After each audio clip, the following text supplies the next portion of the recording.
you better clean up your backyard, otherwise we are changing you, changing your regime, and I'm going to take you down.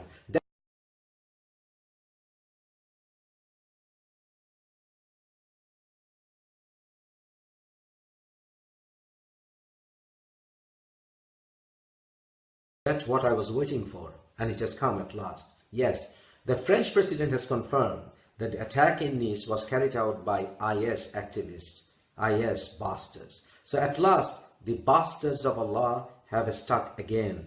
The dogs of Allah have struck again. And still, the leaders, the global leaders of the West are saying this has nothing to do with Islam. Are they afraid of Islam? Is that what it is? The whole Europe is reeling in fear of Islam. Is that what it is? Otherwise, what is stopping them from saying this has hell of a lot to do with Islam? Well, if it is a strategy to control the recruitment of terrorists by the IS and other terrorist organizations, then I'm saying it is not working. It's about time we should divide our strategy into different camps. Few of us must be brought to the front, and so that we can say that this ideology, as we know, Islam, is nothing but bastardism. And this bastardism is not peace. This bastardism is nothing better than piece of shit. So let us say that. Let us prove that theologically.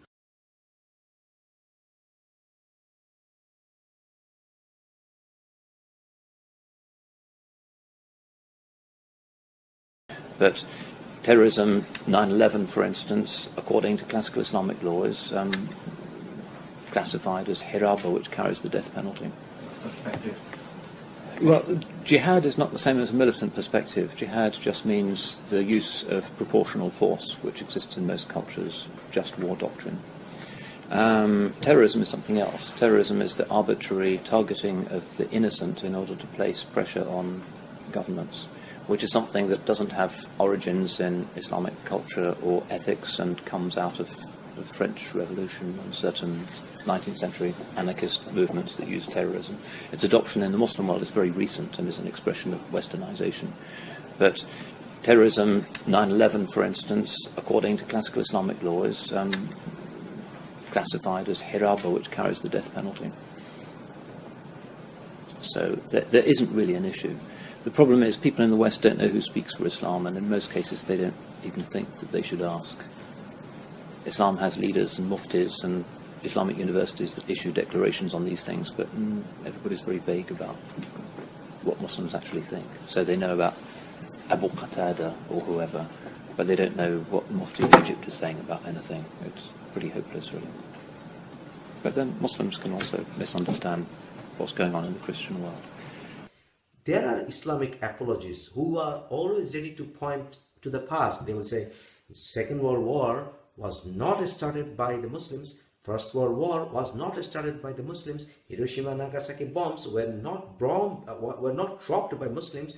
But they forget to say now is the most important time, not the past. So now Islam is the problem, not Christianity, not Judaism, not Hinduism, because they don't have a political agenda. Islam has.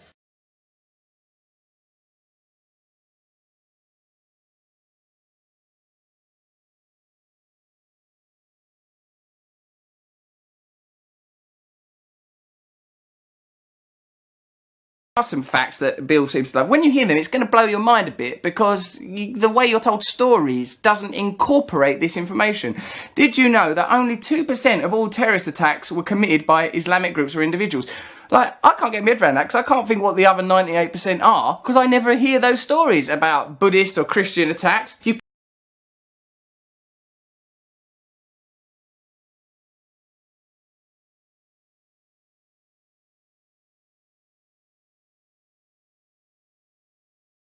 Wake up, wake up.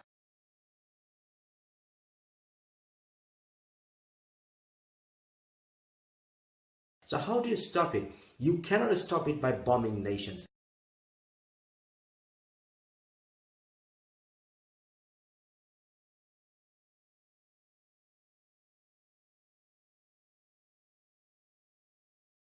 You have to rather make the poodle governments of Muslim world to be answerable to the West. So you have to say, sorry, we are going to fucking change your regime if you do not clean your own backyard, including your own ass. So clean up your act if you want to remain in power. Otherwise, the same fate will happen to you like Saddam Hussein. The same fate will happen to you like Gaddafi. We will know how to take you out.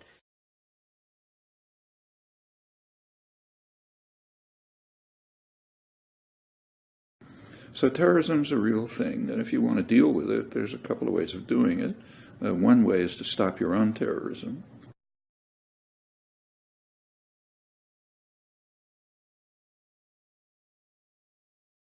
So terrorism's a real thing, and if you want to deal with it, there's a couple of ways of doing it. One way is to stop your own terrorism. When the U.S. and Britain invaded Iraq, they were aware, that is very likely to increase terrorism. In fact, that was the analysis by intelligence agencies, experts, and so on. And it happened. Terrorism increased by a factor of 7 in the year following the invasion, according to U.S. government data. Well, yeah, but it's just not a high priority. So terrorism's a real thing, and if you want to deal with it, there's a couple of ways of doing it. One way is to stop your own terrorism. That makes a big dent in it. The other is to stop supporting the sources that encourage it. Another is to just to do what the British finally did in Ireland, pay a little bit of attention to the grievances that lead people to give at least sympathy or sometimes direct support for terrorism. And terrorists, of course, criminals, so find the criminals, apprehend them, give them fair trials, and so on. That's the way to do it. None of this is being done. Just take fair trials. There are people kidnapped, actually, they claim captured in all over the place, Afghanistan, wherever they are. And they're sent to, we know where they're sent to. They're sent to Guantanamo, Abu Ghraib, Bagram, and so on, where they're tortured brutally, and that creates terrorists. In fact, the people on the ground who work there, the interrogators and others, the intelligence people, they say that Abu Ghraib and Guantanamo have probably created more terrorists than Osama bin Laden ever did. Yeah, sure, that's the way to do it if you want. But to say that they're trying to combat terrorism is just a joke.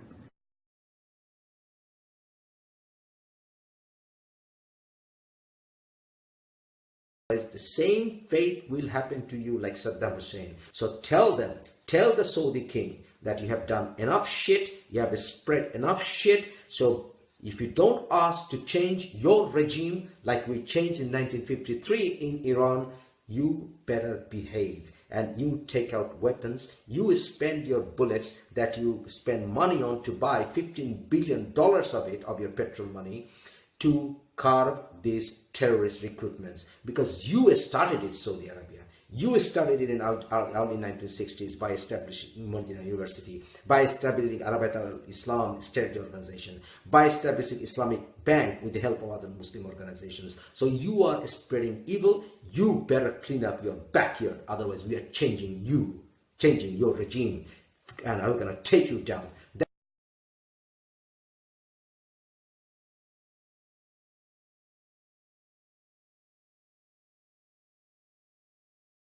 Britain is in very real, clear and present danger from terrorism, both from within and from without.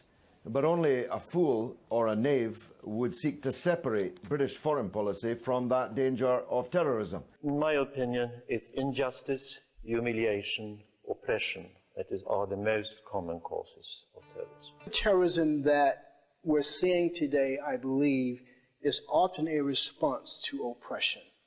People are responding to feeling being oppressed, and one of the things people do when they get oppressed is they feel closed down. At some point, you get this explosion, this boiling over of anger, feelings of injustice, feelings of being not part of the larger group, and they act out. And since they can't defeat it by itself, they oftentimes use terrorist acts. They don't come here to attack us because we're rich and we're free. They come and they attack us because we're over there. And we need people who know what to do. Theresa May is a good option because at least her stance, her past proves that she is not in favor of getting any more migrants. That's one good thing.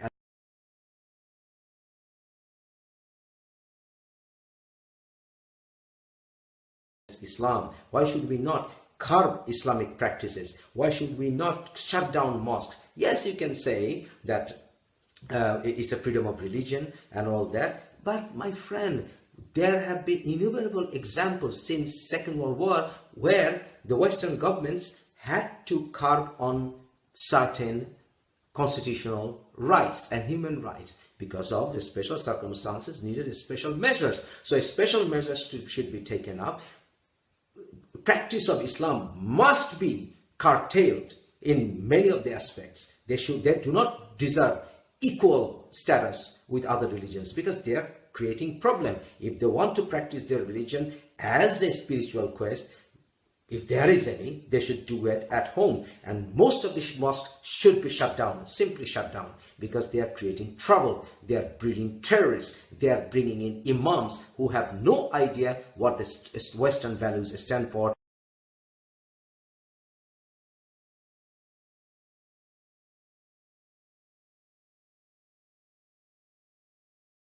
How come they get brainwashed? How come we non-Muslims do not get brainwashed?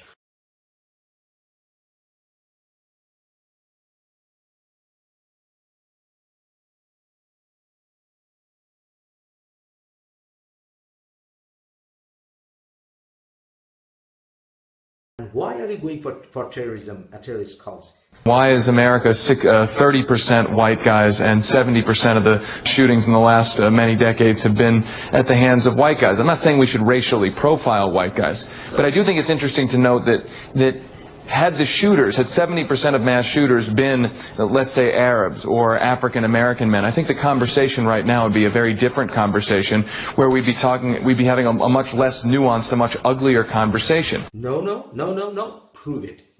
Prove it. By going against IS. Prove it by talking against IS and by proving that how IS is not according to Islam.